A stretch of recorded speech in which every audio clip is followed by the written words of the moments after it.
Hello and नमस्कार everyone. क्या आपको ऐसा लगता है कि स्किन पे कोई भी एलर्जी या कोई भी इन्फेक्शन हो रहा है या रैश हो रहा है तो वो सोरासिस ही है, जबकि ऐसा नहीं होता। ज़रूरी नहीं है कि आपको स्किन पे कोई रैश दिखा या एलर्जी दिखी या पैचेस दिखे तो वो सोरासिस ही हो। और अक्सर पेशेंट इसी कन्फ्यूजन के साथ मेरे पास आते हैं, उन्हें पता ही नहीं होता कि वो सोरासिस है और वो फंगल ट्रीटमेंट समझ के इलाज ले रहे होते हैं, जिसकी वजह से उनकी ना ही बीमारी ठीक होती है, बढ़ती रहती है और लिवर, किडनी जैसे वाइटल ऑर्गन्स भी खराब हो जाते हैं।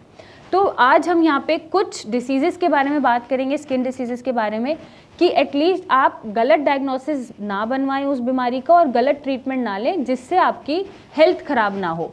तो अगर आपको एरियाज़ जैसे आर्मपिट्स हैं, प्राइवेट पार्ट्स हैं, साइड में थाई रीजन है या स्किन फोल्ड्स हैं या पैरों की उंगलियों के बीच में बहुत ज़्यादा इचिंग हो रही है, रेडनेस है और वो इचिंग करके आपको अच्छा लग रहा है, मज़ा आ रहा है करने में और मन कर रहा है बार बार खुजाते रहें, तो ये फंगल इन्फेक्शंस होते हैं, ना कि सोरासिस।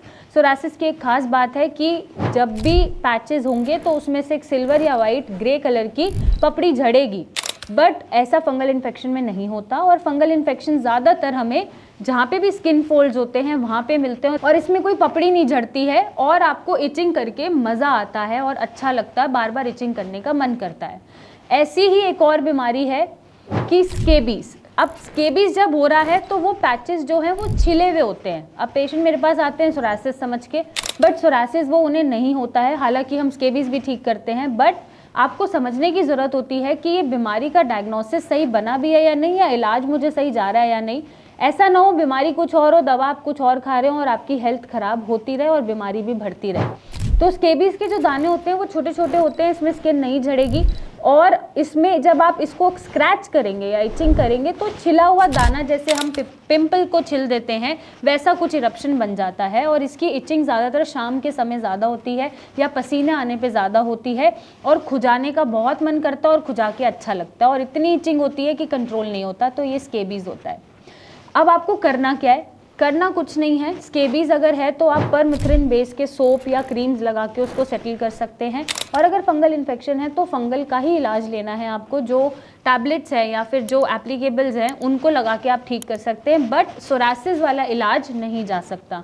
नेक्स्ट एक बीमारी होती है नॉर्मल, एक एलर्जी, डर्मेटाइटिस, जो आपको शायद किसी स्टिमुलस से हो गई।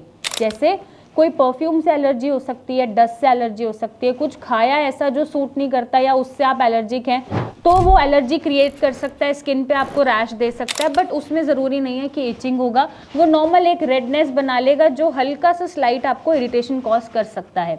अभी डर्मेटाइटिस में आता है और डर्मेटाइटिस किसी भी बाहर के स्टिमुलस से एलर्जिक रिएक्शन कॉज करने की वजह से होता है, चाहे खाने की चीज़ हो या लगाने की चीज़ हो सकता है कोई आपको प्रोडक्ट सूट नहीं करा या प्रोडक्ट के लगाने के बाद आपको कोई सिम्टम बन रहा है, तो ऐसी चीज़ें डर्मेटाइटिस में आती हैं।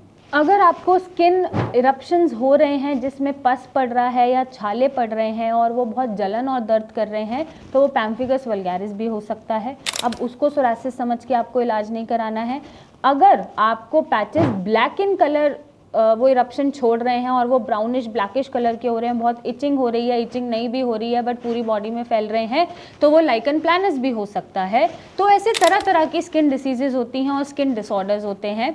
एक बहुत ही कॉमन स्किन डिसीज है जिसे हम पिट्राइसिस एल्बा भी बोलते हैं। दैट मीन्स जब आपने देखा होगा किसी अडल्ट के फेस पे या हाथों पे छोटे छोटे वाइट कलर के रिंग में स्ट्रक्चर बनने स्टार्ट हो जाते हैं, सर्कल इन शेप, और उसमें इचिंग बहुत होती है, तो वो पिट्राइसिस एल्बा हो जाता है, ना कि वो फंगल इन्फेक्शन रह जाता है या फिर वो सोरासिस हो जाता है। तो मेरा ये इतनी सारी बातें समझाने का जो एम है वो यही एम है कि आप इसके गलत डायग्नोसिस बना के गलत इलाज ना लें, क्योंकि बीमारी भी बढ़ती रहती है। बढ़ने के साथ साथ आपके किडनी, लिवर जैसे इंपॉर्टेंट ऑर्गन्स भी खराब होते रहते हैं और आप अपनी प्रॉब्लम को सॉल्व नहीं कर पाते हैं। अब अगर कोई स्किन रैश आपको बना या एलर्जी क्रिएट हो रही है तो इचिंग अगर हो रही है तो उस पर कुछ नहीं करना, आपको नारियल का तेल लगाना है कपूर मिला के, एंड वेट एंड वॉच करना है कि वो एक दिन में सबसाइड कर रहा है या नहीं कर रहा। अगर कोई चीज़ खाने से या लगाने से एलर्जी हुई है या इचिंग हुई है तो वो 1-2 दिन में सेटल डाउन कर जाती है, बट अगर तभी भी वो सेटल डाउन नहीं कर रही है, 2-3 दिन हो गए हैं, तब आप कंसल्ट करें अपने डॉक्टर से, आसपास डॉक्टर से कंसल्ट करें कि क्या बीमारी है और सही डायग्नोसिस के हिसाब से सही इलाज लें। साथ में थोड़ा सा लाइफस्टाइल मॉडिफिकेशन ज़रूर करें जिससे आपकी इरिटेशन कम हो और इचिंग कम हो, और तभी आप अपनी बीमारी से छुटकारा पा पाएंगे। तो बी स्मार्ट, आपको इतना स्मार्ट होना चाहिए कि ऐसी कुछ भी इलाज नहीं लेना चाहिए। जो आपको सूट कर रहा है और बीमारी के हित में है, बीमारी को हटाने के लिए है, सिर्फ वही इलाज लीजिए और सही डायग्नोसिस बनाइए। और अगर नहीं बना पा रहे हैं तो नीचे दिए गए नंबर पे मेरी टीम से बात करें, हमसे मिलने आएँ और अपनी स्किन एलर्जीज़ या स्किन बीमारी को ख़त्म करें। Thank you and take care.